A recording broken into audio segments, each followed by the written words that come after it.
Hello everyone and welcome to my channel Knitted Art History, where I'm sitting telling you some art history stories while knitting. And well, welcome to another video, as I promised, about jewelry, specifically, as you can see, about Crimean Tatars jewelry. So before we'll start, I will mention that I will leave down two links to two articles which are, the most fundamental in terms of information there. However, unfortunately, this will be useful just for my, in terms of reading, just for my Ukrainian, fellow Ukrainians and Crimean Tatars also who know Ukrainian.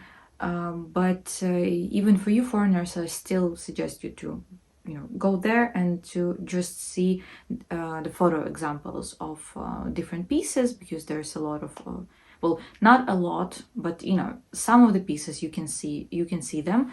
About also photos, I hope that I will be able to find at least some kind of, well, at least a bit, because the theme is fairly new in research, as we can say, because Crimean Tatars also, they started to get back on their feet not so long ago, but in 2014 again the situation repeated itself with annexation of Crimea. So there's not a lot of researches, and even those that already were done, it's hard to find them, well, at least online. But I tried from all of this little information that I found and tried to compilate it into one piece, and I hope at the end of the day it will be still informative, and we will be we will understand at least the top of the iceberg of this theme, because this is also a fairly new theme for me, and I am learning new stuff today also with you. So this is everything that I wanted to tell, and well, without further ado, let's dive into our topic today. The hardship in learning this topic is also in the fact that not a lot of stuff is preserved. Unfortunately, a lot of things were stolen, a lot of things were just destroyed, and mainly even those these pieces that are preserved, we are talking about the period of time starting from 13th till the beginning of 20th century. And we don't have a lot of stuff because, due to the tragic events that were constantly in the life of Crimean Tatars. There's a such thing as famine, repressions, deportations, and particularly the I think the biggest, the cruelest, as we can say, of 1944. Because of this, large collections of jewelry were lost. As I said, biggest part of them were basically just stolen by museums, Russians, such as Hermitage and all of this. There's biggest part of their phones, it's just stolen pieces from Ukraine, from Tatars, and from other nations that were under Soviet Union. But this is another topic. So the largest cities where there were numerous workshops were Bakhchisarai and Karasu-Bazar. The workshops here were located on the main streets, and just overall, you see, this jewelry profession was considered one of the most profitable and also respected. Until the 18th century, jewelers, they were mostly working for some god damn it they were working on some kind of individual customized pieces, because after that workshops started to appear, and they were called in Tatar language it's kuyumji ve altunji. We'll say also I'm sorry if I will butcher some names, because I don't know Tatar language, but I will try.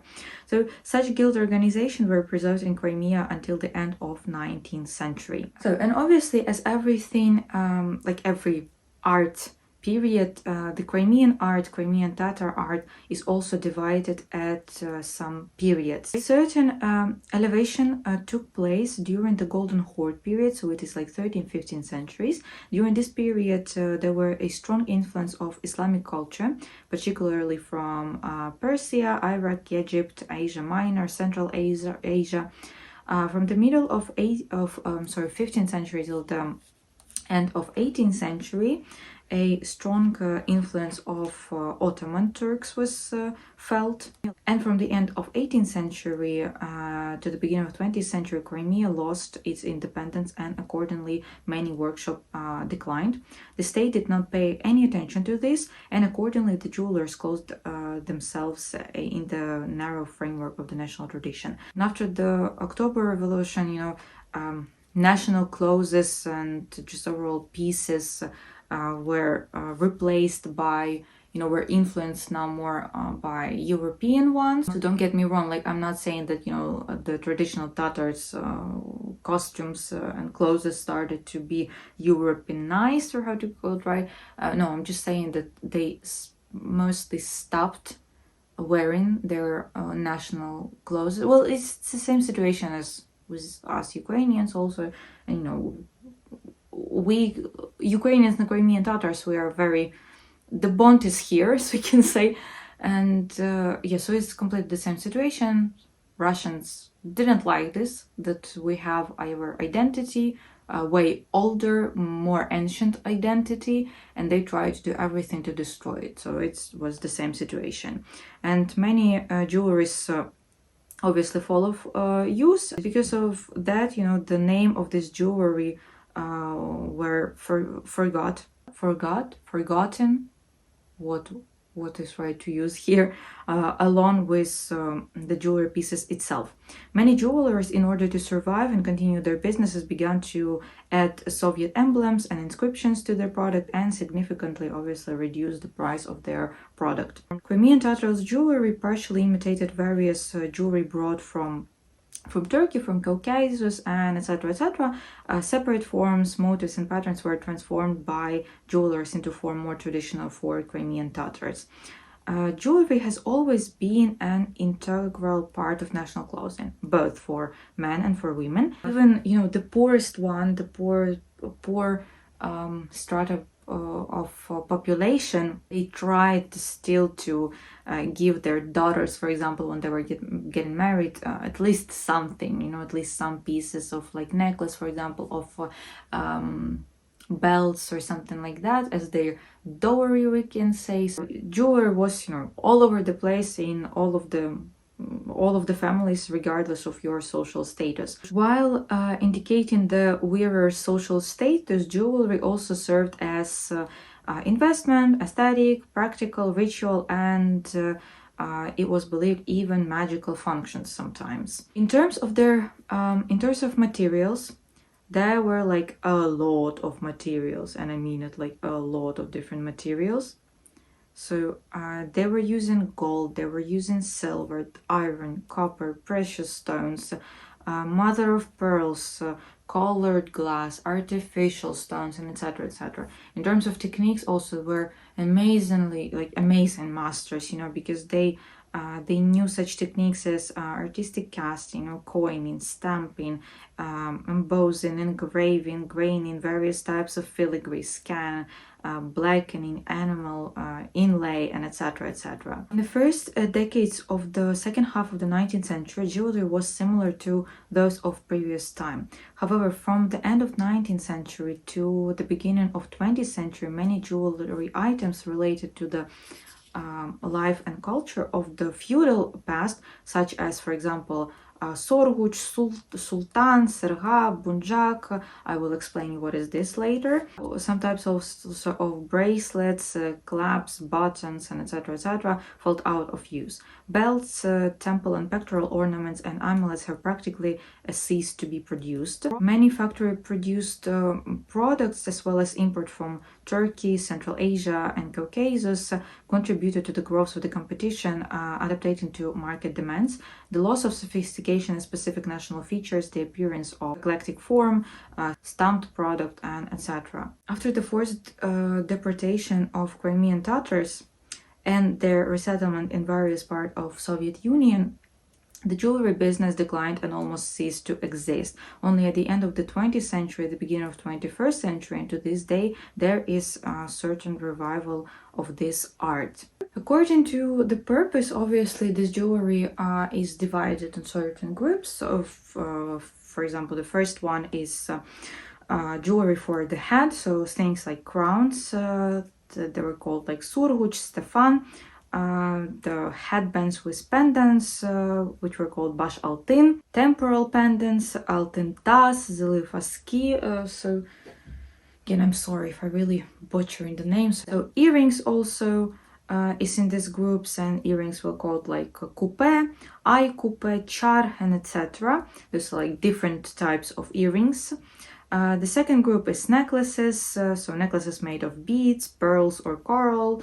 So metal filigree necklaces, necklaces with coins. This one, for example, were called herdanlık. Third group is chest jewelry, so like filigree necklaces, solid metal jewelry that connected earrings and a necklace. This type of thing was called herdanlık coupe. The third group is for your hands, so it's bracelets that were called bilezlik or cebe also, and rings, yüzük, and etc. There is also this type of jewelry. They has, you know, this prayers written on them, so some researchers, they include this type of jewelry in a completely separate group. There are no anthropomorphic motifs in the decoration of Crimean Tatars jewelry, but with the help of a large number of variants of geometric, of plant and epigraphic types of ornaments, and sometimes with the help of combination of all of them, the masters managed to convey deep symbolism and multi-meaningful content load of products. Some plant motifs, like for example flowers, you know, leaves, branches, fruits, grapes, and etc. in decorations, in addition to the compositional basis of the pattern, also have a forming function. Most common motifs of the geometric type of ornaments, it's such things as like circles, triangles, rhombus, cylinder, and etc. All of these are based on cosmogonic ideas of the population and beliefs about their influence on people's life and destiny. Often, giving geometric motifs a magical meaning, they were also taken as the basis of shapes. So, in particular, tubular and triangular shapes in amulets were considered a combination of female and male principles and were associated with the idea of fertility, numerous offspring. The value of jewelry as talismans, which embodied the remnants of pre-Islamic beliefs, such as like totemism, magic, the cult of nature, has not completely disappeared even to this day. The apotropaic function of inscriptions, quotations from the Quran, and prayers engraved on jewelry in Arabic has always been prominent among others, and such products has the heaviest magical content load. For Crimean Tatars, as for all ancient Turks, metal was considered a product of the earth, and therefore it could carry energy. Especially they liked silver, copper, gold, and iron. Iron was the most revered, as it was believed that it could protect against tricks and diseases. Also, Crimean Tatars were very fond of red copper, which was called bakir. It was more often used to manufacture some tableware, bath supplies, kitchenware, and etc. And because of its good thermal conductivity, they were making, you know, some pots out of this red copper, you know, pans, and etc. etc.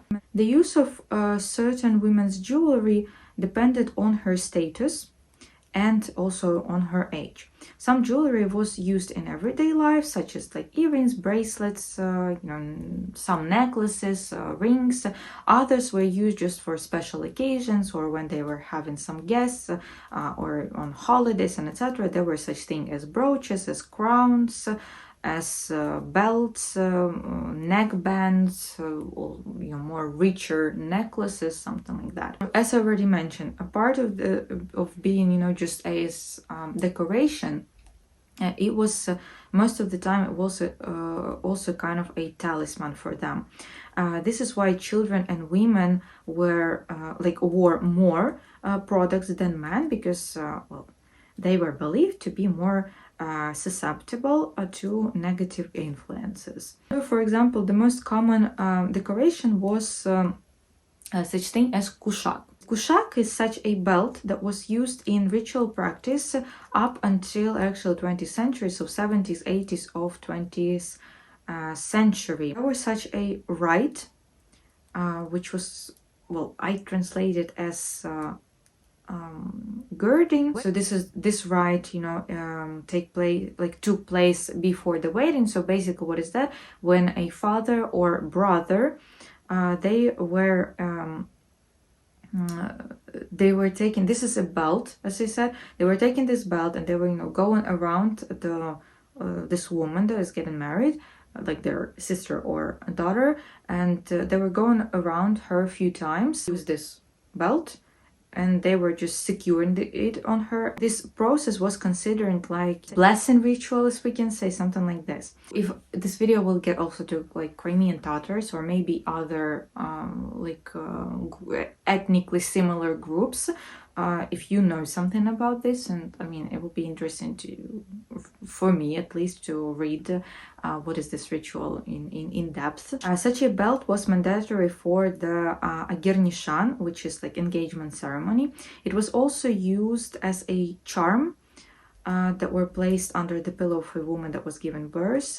In addition to straightening the waist, it was believed that such a belt that is located on the navel area protected against ailments and misfortune, since, like, you know, in a lot of cultures this part is considered to be like a very weak point, as we can say. A large number of buckles were made in the form of grape leaf, which was a symbol of rebirth and fertility. The protective function of the belt was enhanced by it's called suluks, which is translates as leeches, which are curved. So this is suluks, it's curved links on the belt, which were considered a water symbol. Another thing is that were popular is head jewelry. So it was such thing as like products in the form of crown that were called stefan and surguch, which were decorated with precious stones. Probably the fashion for this jewelry appeared in Crimea during the Ottoman Empire and was popular obviously among the like rich and very rich women. Another popular forehead decoration among the Crimean Tatars was called bash altin. It resembles a metal ribbon with many round pendants. This decoration was attached below to the fez. So fez is this like type of hat. I will show you, obviously, you know this for sure. Relief ornaments were depicted on the ribbon. Very often they also had the six-pointed star on the center of this of composition, as we can say. It is believed that the original purpose was to hold one's hair while they were dancing. Below the bash altin on the temples, married women curled altin tas or zuluf aski. And zuluf, it's like curls from cut hair. Such temple pendants were in the form of fairly large rings hanging on chains. In the 19th century, it was a figured plate decorated with engravings, filigree, stones with numerous open work pendants reaching the collarbones. Pendants were made from, well, mostly from real coins, but obviously sometimes it was imitations. Just overall, you see this type of jewelry, it's not something just from Crimean Tatar, it's pretty, you know, it's characteristic for many ethnic group of the North Caucasus. A significant place was occupied by earrings, obviously.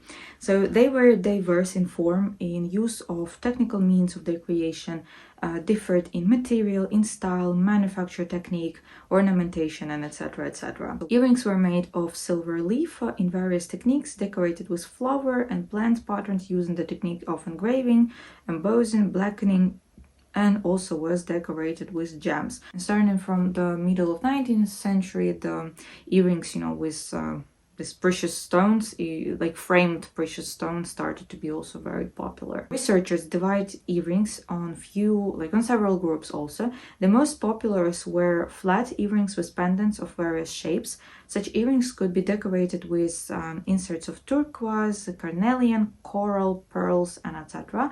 The second most popular were earrings in the form of the moon, which were called eye coupe.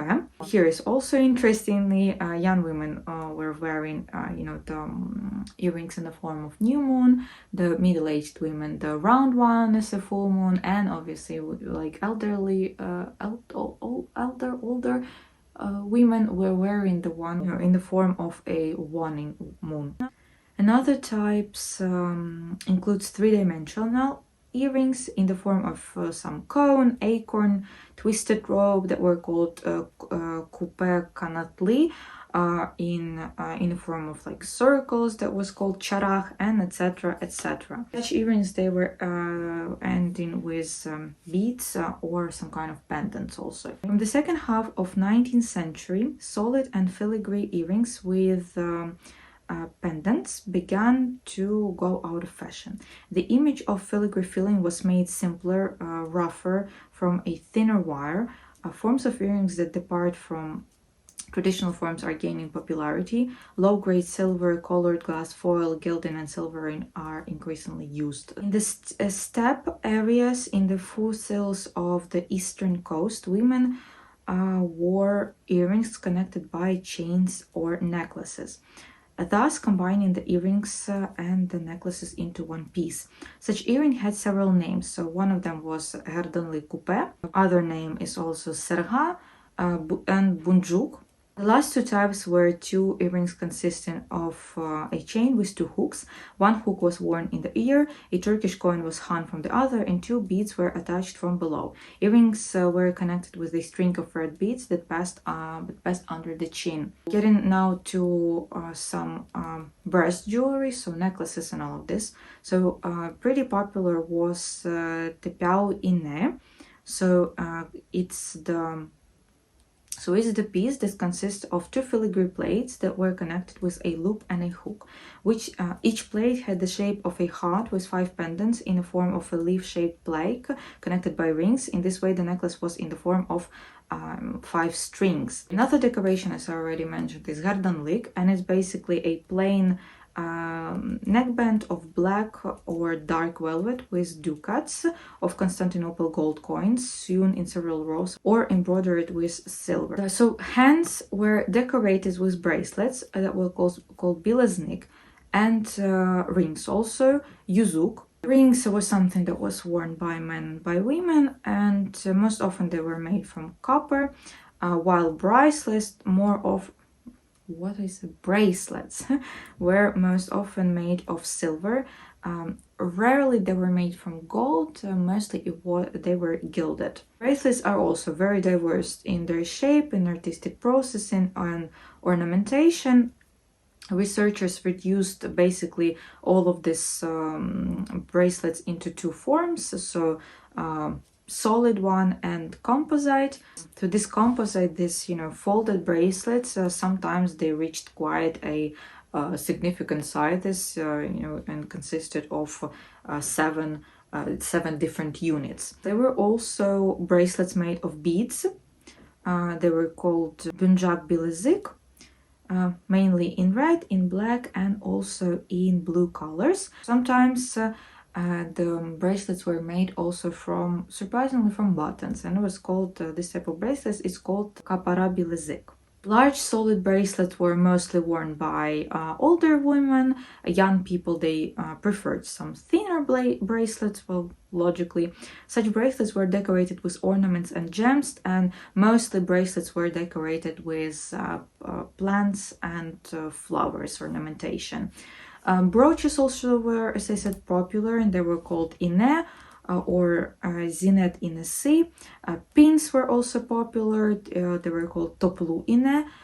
So all of these were in fashion. Brooches were usually made in a shape of a bow, of rhombus, of oval, and were attached to the dress in the center near the neck. So to end this video, there are very few modern masters of the Crimean Tatar jewelry art, because during the long years of deportation, where the harsh realities of life forced jewelers to engage in completely different activities, looking for opportunities to earn at least something, where in fact their art was not in demand. More than half a century was lost, and this is basically is a whole generation of those masters to whom older mentors would pass on their skills and expertise. The young generation of artists born in deportation turned from their roots, replenished the ranks of Uzbek, of Tajik, of Kazakh, and obviously of Russian artists, of Russian art.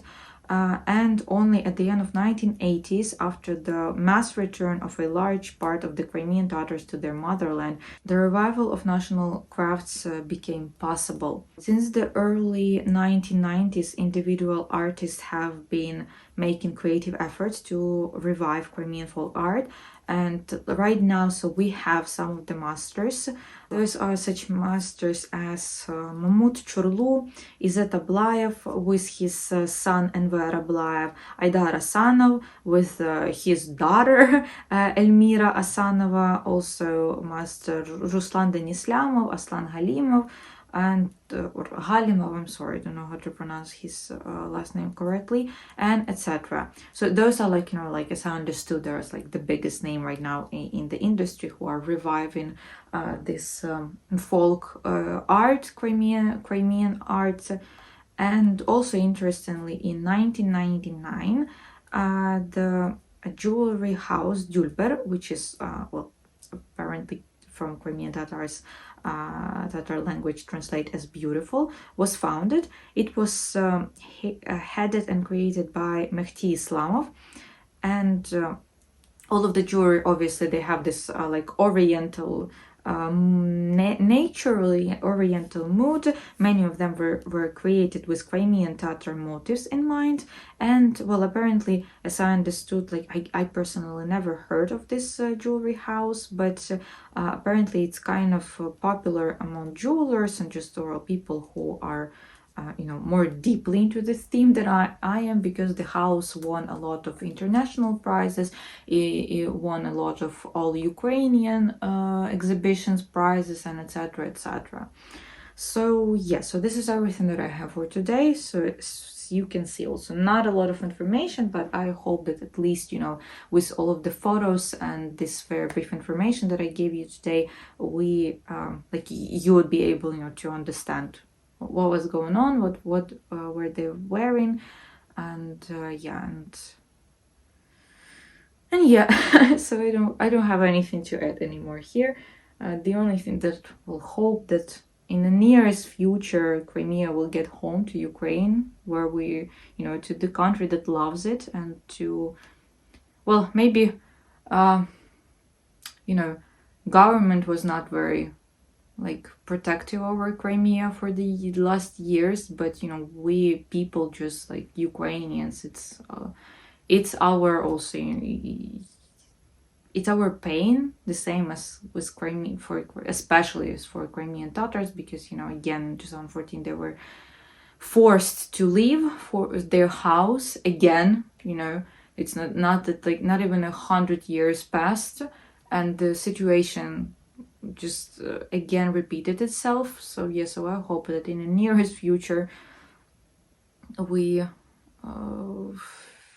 they will able to get back to their motherland, to their houses, and so, and we just as Ukrainians, you know, we would be able also to visit, because there is so many things there, my god. And yeah, so I will stop here, because you know, I have a lot to say. I think if you are watching me constantly, you know that I'm very you know, politically engaged, as we can say, and I already mentioned in one of the videos that this channel also sometimes, you know, I will be in this political themes, because I can, like, I don't understand all of you who are being like, I am apolitical. Like, well, good for you, I guess, that you are apolitical, but you know, we in our part of the world, we don't have this privilege to be apolitical. So yeah, so sometimes I'm erupting with all of this, but whatever. Okay, I will stop here, so will not destroy the mood. So I hope again, so I think it will be another brief video, but I tried, you know, I tried to take at least, like, you know, some of the most important information, and well, it was interesting for me. As I said, I had no idea about this theme. We didn't study it in university, so yeah, so it was a new topic for me also. And well, wish you a good day, good evening, good morning, good night. And as I'm always saying, the most important stuff for me is that you found something interesting for yourself today. And I hope to see you in the next videos. Bye bye.